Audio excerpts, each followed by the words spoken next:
taariikhdu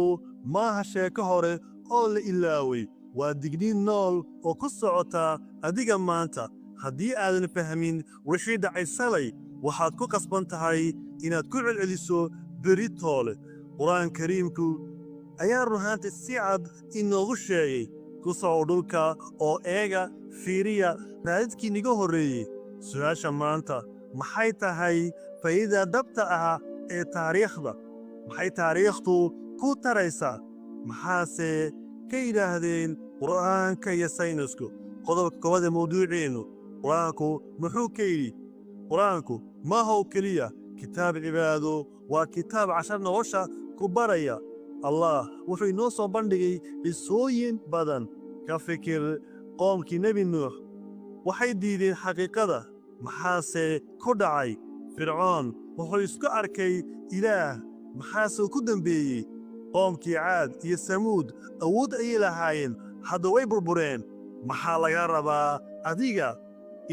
inaad aragto inaad fahanto si aad ruhaanta uga barato khaladaadkooga si aad u fahanto sababta guusha iyo burburka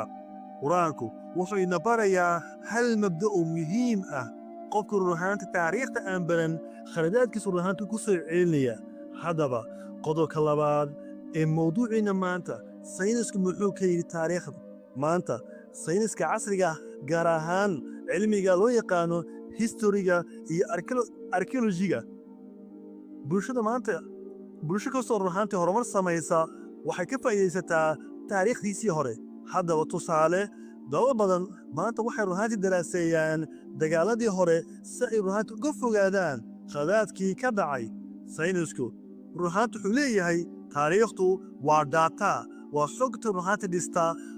mustaqbalka taasi micnaheegu haddii aad ruhaantii iska indhatirto taariikhda waxaad iska indhatiraysaa casharada ugu muhiimsan nolosha haddaba qodobka saddexaad ee mawduuciina maanta qur'aanka iyo saynisku maxay isku raacsan yihiin qur'aanku wuxuu leeyahay fiiriya wixii dhacay ka fiirsada wixii dhacay saynisku wuxuu leeyahay baro wixii dhacay haddaba labadoodu waxay isku raacsan yihiin taariikhdu waa macallin aanan hadlin laakiin wax badan ku bara barnaamijkii mawduuciina maanta markaad xigto eed maqasho taariikh ha u arkin sheeko caadiya waa digniin waa cashar waa ruhaantii fariin muhiima waa ruhaantii u arag waddo aad ruhaantii ku dooranayso mustaqbalkaaga haddaba qur'aanka